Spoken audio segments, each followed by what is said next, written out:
The welcome email arrives at 8:47 a.m. on a Monday, and Yusuf Adeyemi reads, "It's standing in the lobby of Hargrove Whitmore Consulting, holding a visitor badge that the front desk security guard printed for him after 3 minutes of confusion about whether his name was in the system, during which two people walked past him in the kind of expensive shoes that communicate wordlessly and precisely that they belong here in a way he is about to learn he is not expected to."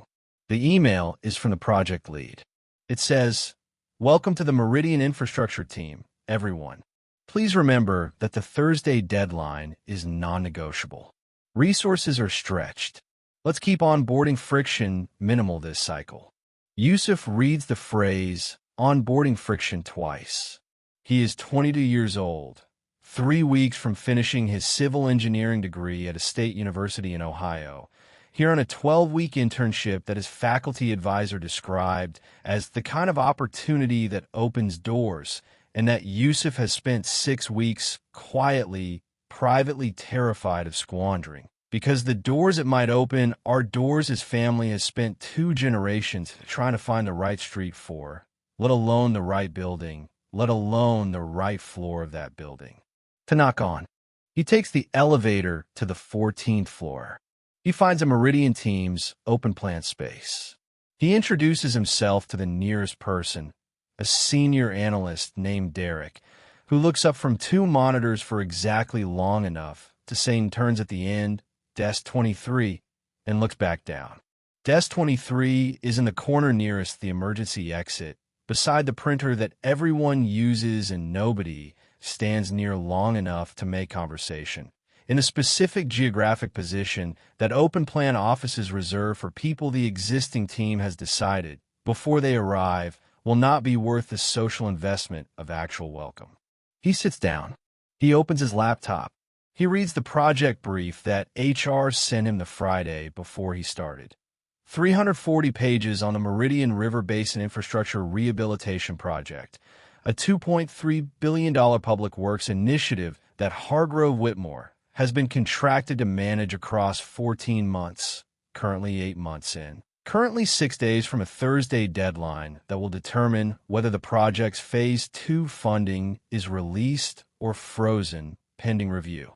He reads the brief the way he reads everything, completely, carefully, cover to cover, with a highlighter and a notebook, the same way he read his civil engineering textbooks, the same way he read every piece of material his faculty advisor gave him about professional consulting practice, the same thorough attention that his classmates have, over 4 years, alternately admired and found socially exhausting, because thoroughness, Yusuf has learned, is the kind of quality that people describe as admirable in principle and inconvenient in proximity. Nobody talks to him for the rest of the morning. At 11:30 a.m., the project lead, a woman named Claire Ashford, 43, sharply efficient in the way of someone who has been managing large infrastructure projects for 15 years and has developed, across those 15 years, a finely calibrated sense of exactly whose input is worth soliciting and whose presence is simply a headcount requirement, calls a team meeting in the glass-walled conference room that Yusuf can see from desk 23. Yusuf is not invited. This is not explicit. Nobody says this meeting is not for you. What happens is that 11 people from the Meridian team stand up and walk into the conference room, and nobody looks at desk 23 on the way in, and the door closes, and Yusuf sits with his 340-page brief and the project's share drive, which HR Access has given him red permissions on, though nobody has told him this is actually the case. So he discovers it by attempting to open a folder and finding it works, and he reads.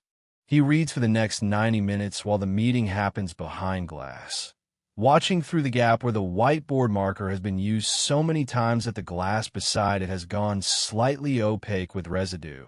The specific visual effect of a room that has contained many urgent conversations that never quite got resolved, watching Claire Ashford draw something on the actual whiteboard that he can half see from this angle, and that looks for what he can piece together like a timeline with a problem on it.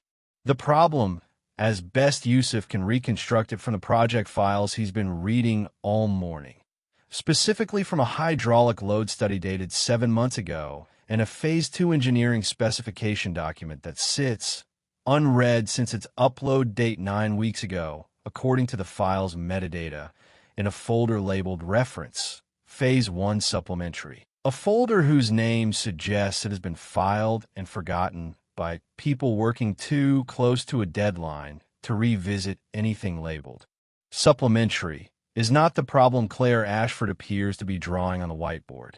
The problem on the whiteboard, as best he can read it, is a procurement gap in Phase 2's material delivery schedule.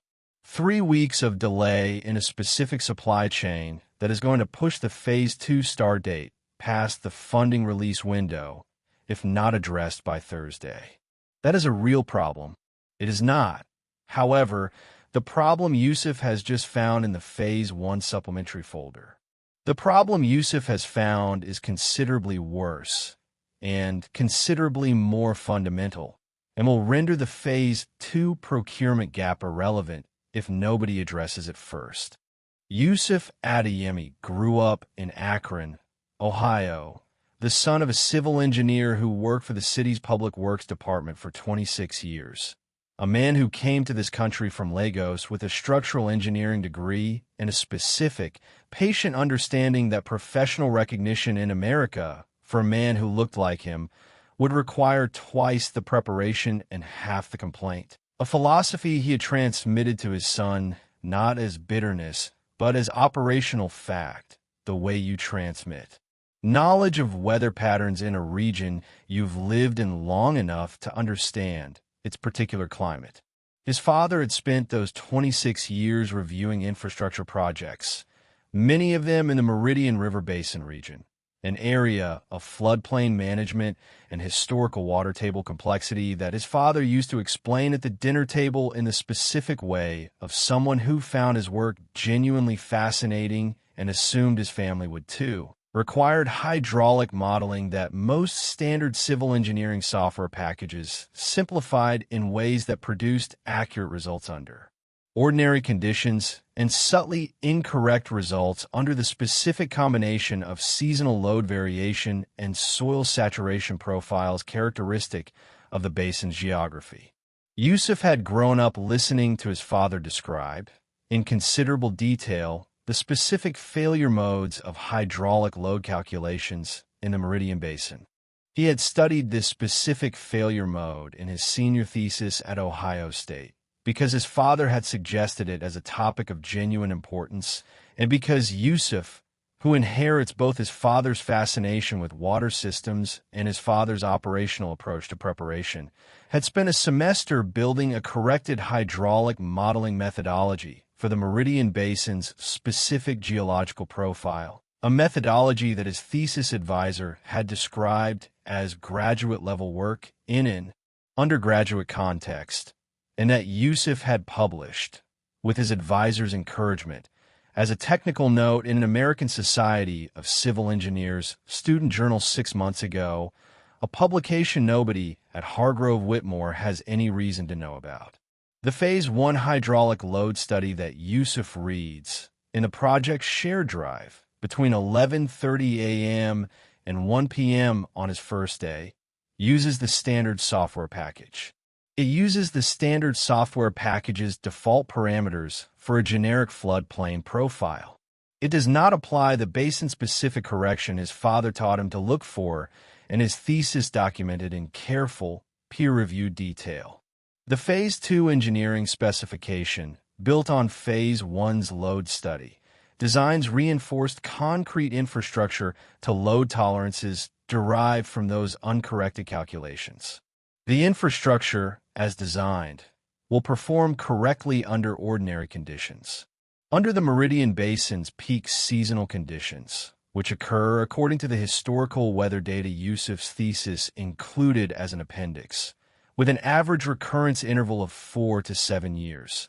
The design is undersized by a margin that his father would have described In the specific, understated register of a man who had spent 26 years reviewing other engineers' work without the luxury of dramatic language, as a concern that should be addressed before construction rather than after. Yusuf has been at Hargrove Whitmore for 4 hours and 23 minutes. He spends the next 2 hours checking his work. He checks it the way his father taught him to check it, and the way his thesis taught him to check it, and the results remain the same each time. It is not a misunderstanding on his part.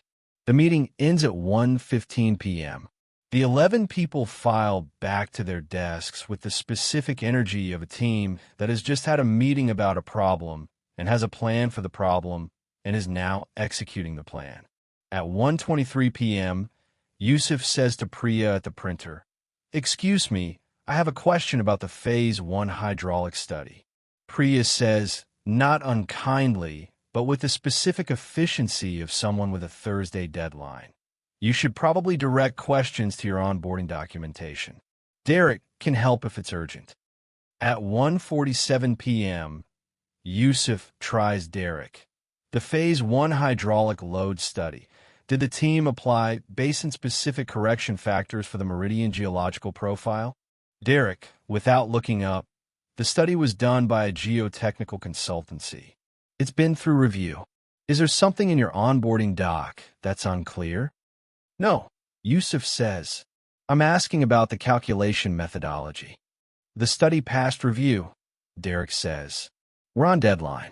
If you have questions about your specific assignments, talk to Claire. At 2:15 p.m., Yusuf emails Claire Ashford, "I've been reviewing the Phase 1 hydraulic load study as part of my onboarding orientation.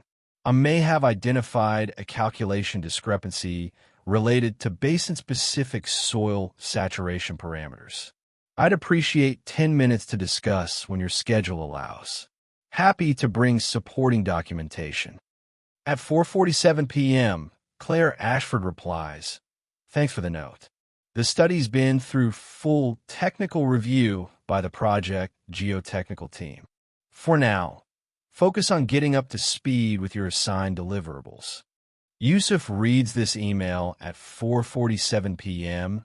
at desk 23 and understands, with the specific clarity of someone who grew up watching his father navigate exactly this kind of institutional response, that he has just received a politely worded signal to let this go.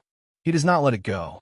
What Yusuf does between 4:47 p.m. on his first day and 11:30 p.m. that same night, sitting at his kitchen table in the furnished room he's renting in a house shared 12 minutes from the office, is the most thorough documentation of his own analysis he has ever produced, more complete than his thesis. Because his thesis was building an argument for an academic audience, while this document is building a case for an institutional audience that has already decided, before reading it, that it probably isn't worth their time. He runs the Meridian Basin hydraulic model 3 times using the corrected parameters from his thesis, cross-referenced against the historical seasonal data in the USGS database and the specific soil profile data available in the Ohio State Geological Survey for the basin's 3 primary geological units. He builds a comparison table between the standard model's output and the corrected model's output at peak seasonal conditions, expressing the difference in the specific concrete terms that engineers use when they want another engineer to understand what a margin means in practice: load bearing capacity, deflection limits, recurrence interval. He writes a 4-page technical summary. He writes it once, then rewrites it, cutting everything that sounds like argument and keeping everything that sounds like evidence, because his father taught him that a technical concern raised by someone without institutional credibility has the best chance of being heard when it looks exactly like data and nothing at all like opinion.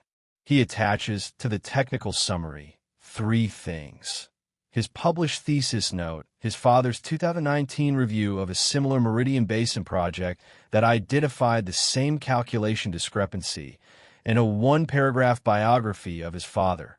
26 years with Akron Public Works, licensed civil engineer, published author of 3 technical standards for Midwestern floodplain infrastructure management, that he adds not out of any instinct toward self-promotion, but because his father had taught him, very specifically, that technical concerns carry weight in proportion to the weight of the person raising them, and that sometimes you have to borrow someone else's weight while you're building your own. He sends an email at 11:47 p.m. to Claire Ashford and CCs the address he finds in the project brief listed as Project Executive Sponsor, a senior partner at Hargrove Whitmore, whose title suggests she has the kind of institutional standing that makes ignoring a technical concern with a published peer-reviewed citation considerably more difficult than ignoring a 22-year-old intern's verbal question at a printer. Then he goes to sleep. Claire Ashford reads Yusuf's email at 6:23 a.m. on Tuesday, which she will later describe, in a conversation with her own supervisor, as the most professionally uncomfortable 7 minutes of my career. 7 minutes during which she reads a 4-page technical summary, reviews a peer-reviewed publication by a student she dismissed the day before, and understands, with increasing specific, mortifying clarity, that the 22-year-old intern she told to focus on his onboarding documentation may have found something that the geotechnical consultancy's review missed, that her own team missed, and that she herself missed in 8 months of managing this project. She does not call Yusuf. She calls at 6:31 a.m. the project senior geotechnical engineer, a woman named Dr. Patricia Osei, 47, who has 30 years of experience and the specific professional fortitude of someone who has spent her career hearing about things that turn out to be true despite her initial assessment that they were probably not, and reads Dr. Osei the key section of Yusuf's technical summary. Dr. Osei is quiet for 11 seconds. Send me the full document, Dr. Osei says, and the thesis reference. He CC'd the executive sponsor, Claire says. Another silence. How old is this intern? 22, Claire says. First day yesterday. Dr. Osei makes a sound that is not quite a laugh. Send me everything. I'll be in by 7. By 8:30 a.m. on Tuesday, Yusuf's second day, which begins like his first, with him at desk 23, reading project files because nobody has told him his assigned deliverables yet. Dr. Patricia Osei has confirmed, using the corrected model parameters Yusuf's summary describes, that the Phase 1 hydraulic load study contains a systematic calculation error affecting the design specifications for 11 of Phase 2's 14 primary structural elements. By 9:15 a.m., Claire Ashford calls a team meeting. This time, someone tells Yusuf about it. Yusuf sits at the far end of the conference table, not desk 23, but still the specific peripheral position that rooms reserve for people whose standing hasn't yet been fully recalibrated, and watches for the first 20 minutes of the meeting the specific dynamics of a professional team processing the discovery that something fundamental has gone wrong. There's a phase of denial, brief and quickly abandoned, because Dr. Osei's reanalysis is not the kind of document that permits sustained denial. There is a phase of attribution, a careful, diplomatic, nobody is naming names but everyone is thinking about it conversation about how the geotechnical consultancy's review process produced a study with this specific error. There is a phase of calculation. What does this mean for Thursday, for Phase 2, for the project timeline overall?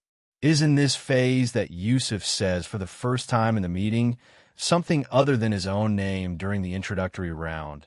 The correction isn't as large as it looks on paper. The room turns to look at him. He says, choosing his words with the specific care of someone who has spent 22 years watching his father choose words with exactly this kind of care. The corrected parameters require redesign of 11 structural elements. But the correction isn't uniform. 7 of the 11 are minor adjustments within the contractor's standard specification tolerance. The remaining 4 require meaningful redesign, but 2 of those 4 are in Phase 2's later construction sequence and don't need to be resolved before Thursday. That leaves 2 elements that need immediate redesign before Phase 2 can proceed, and I think, if it's useful, I can have preliminary corrected specifications for those 2 elements ready by tomorrow morning. A silence. You can do that, Claire says. I wrote the corrected modeling methodology in my thesis, Yusuf says. I know the specific parameters. The 2 critical elements are both mid-span bridge deck supports. I've modeled this type of structure before. I can have preliminary specs by tomorrow morning that Dr. Osei can review for technical accuracy. Dr. Osei looks at him for a long moment. Then she says, in a specific tone of someone delivering a professional assessment rather than a social grace, "Send me your methodology document as soon as the meeting ends." If it holds up, yes, let's do that. Tomorrow morning, preliminary specs. The meeting continues.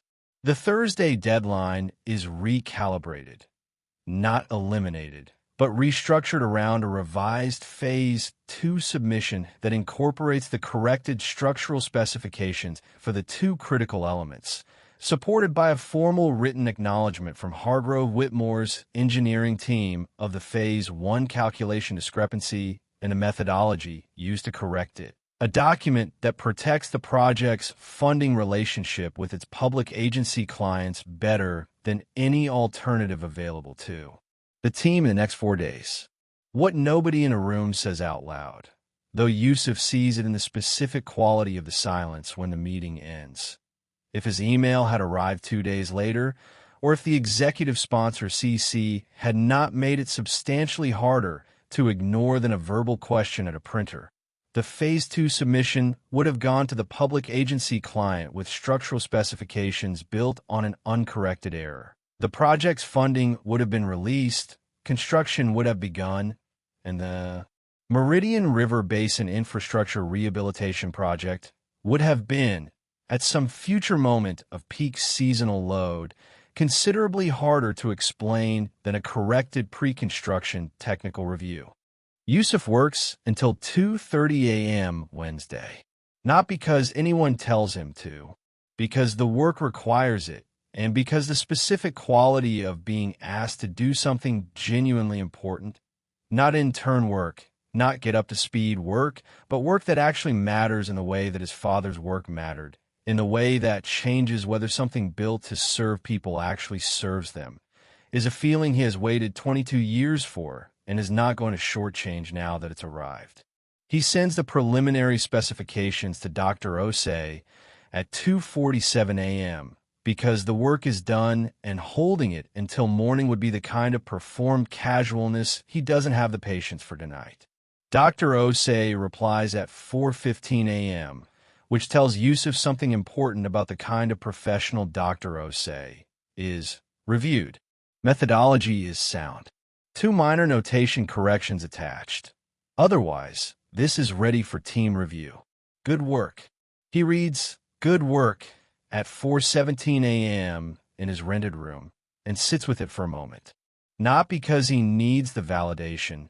He checked his work 11 times. He knows it's right. But because good work from Dr. Patricia Osei, 30 years of structural engineering, for 15 a.m., zero social inflation, is a different weight from the phrases he's been given before, and he takes a moment to understand what that weight actually feels like. He goes to sleep. He wakes up at 7:30. He goes to his 3rd day. The Phase 2 submission is delivered to the public agency client on Thursday, on schedule, with the corrected structural specifications and the formal technical review acknowledgement that the executive sponsor drafts personally, a document that, Yusuf learns later from Dr. Osei, was described by the agency's senior engineer as exactly the kind of proactive technical transparency that builds long-term confidence in a project management relationship, and that, Dr. Osei adds with a slight dry emphasis that constitutes her version of irony, would have been considerably harder to characterize that way if it had arrived as a post-construction discovery rather than a pre-construction correction. The Phase 2 funding is released. The project continues. The Meridian River Basin Infrastructure Rehabilitation Project will, when completed, serve a population of approximately 340,000 people across 3 counties, and the infrastructure it builds will be sized correctly for the basin's actual geological and seasonal profile, rather than a generic approximation of it, a distinction that those 340,000 people will never know about, because the specific kind of difference Yusuf made is the kind that only shows up in the absence of a future problem, rather than in the presence of a current solution. On Friday, his 4th day, Yusuf arrives at the office to find that someone has put a nameplate on desk 23. It says Yusuf Adeyemi, Meridian Infrastructure Team. Not Intern, not a visitor badge, a nameplate, which means someone made a deliberate request to facilities and waited for it to be printed and placed it on a desk they walked to specifically, an act whose small cost is entirely exceeded by its specific message, which Yusuf understands without anyone explaining it. You are here now. Priya stops at his desk at 10:30 a.m. with 2 coffees. I never asked how you take it, she says. I got you black because I didn't know. Black is fine, Yusuf says. I should have asked on Monday, Priya says. I'm sorry. I know about the deadline, Yusuf says. Still, Priya says, and she means it, and he can tell she means it, and he nods once, which is sufficient, which is exactly enough. Derek stops by at 2:15 p.m. He does not apologize, which Yusuf actually prefers, because the apology would require performance from both of them, and Derek's version of accounting is simply to sit on the edge of the desk, ask a genuine question about the corrected modeling methodology, and listen to the answer for 15 minutes with the specific quality of attention of someone who is actually learning something rather than waiting to speak. At 4 p.m., Claire Ashford sends a team email with a subject line that reads Yusuf Adeyemi, recognition, and that contains, in 2 precise paragraphs, an account of exactly what he found, exactly how he raised it, and exactly what it meant for the project. Not effusive, not performed. The specific professional acknowledgement that institutions give when they want something to be on record in a way that doesn't require anyone to be embarrassed in front of anyone else. At the bottom, we're glad you're on the team. He reads the email at desk 23, which is still desk 23, but is now a desk with a nameplate in the corner nearest the emergency exit, beside the printer that everyone uses and some people now stand near for slightly longer than before. And he thinks about his father, who spent 26 years being right about things in rooms that were slow to acknowledge it, who raised a son who understood from early childhood. That preparation is not the same as arrogance, that knowing. Something matters is not the same as insisting on being thanked for knowing it. That the work, the actual, careful, correct work, is what outlasts every room that initially didn't have space for you. Yusuf Adeyemi completes his 12-week internship. He receives, at its conclusion, a full-time offer from Hargrove Whitmore. Not an entry-level analyst position of the kind typically offered to new graduates, but a junior engineer designation within the infrastructure practice, reporting to Dr. Patricia Osei, who has specifically requested him for a follow-on project in the same regional basin. He calls his father the night the offer arrives. His father, 26 years of public works infrastructure, asks 3 questions. What is the scope of the project? Who is the supervising engineer? And is the pay sufficient? When Yusuf has answered all 3, his father says, "Good. Now, did you correct them properly, or did you let them believe they found it themselves?" I CC'd the executive sponsor, Yusuf says. His father is quiet for a moment. Then good. You're learning. What Yusuf carries from his 12 weeks at Hargrove Whitmore into every project that follows is not the specific satisfaction of having been right when others were wrong, though that satisfaction is real, and he allows himself to feel it without guilt, because his father taught him that denying your own competence is not humility, but a different kind of dishonesty. What he carries is something more durable. The understanding that the people most likely to know what's wrong with the system are very often the people the system hasn't yet decided are worth listening to, not because those people lack the knowledge to recognize the problem, but because the system's confidence in its own prior judgments is precisely what creates the conditions in which the problem was able to develop undetected in the first place. The institutional confidence that allowed a $2.3 billion project to spend 8 months with an uncorrected calculation error in its foundational study was not stupidity. It was the specific systemic overconfidence of a room full of experienced people who had stopped checking the things they'd already checked, because checking things you've already checked is the kind of redundant caution that experienced people learn over time to dismiss as excessive, the same quality, in other words, that Yusuf Adeyemi had been told since childhood was his most professionally inconvenient characteristic. It turned out that inconvenient thoroughness, applied to the right problem at the right moment, is not a liability at all. It is sometimes the only thing standing between an infrastructure project and the specific, invisible kind of failure that only becomes visible to the people it was supposed to serve, after the fact, and the gap between what was built and what the place it was built for actually required. Yusuf Adeyemi's father knew this. Yusuf Adeyemi knew it because his father taught him. And now, on a Tuesday morning on his 5th week at Hargrove Whitmore, sitting at desk 23 with a nameplate and a coffee from Priya and a project file that is genuinely his to work on, he knows in the specific way that things become knowledge rather than just information, because he got to find out that it was true in the exact moment when it mattered most. The Meridian River Basin Infrastructure Rehabilitation Project completed construction 22 months after Phase 2 began, on time and within budget. The project received a commendation from the American Society of Civil Engineers Regional Chapter for engineering design quality. The commendation cited, specifically, exceptional pre-construction technical review and proactive specification correction. Yusuf Adeyemi's name appears in the project's Engineering Acknowledgement Appendix, listed alongside Dr. Patricia Osei. His father has a copy. It is on his refrigerator.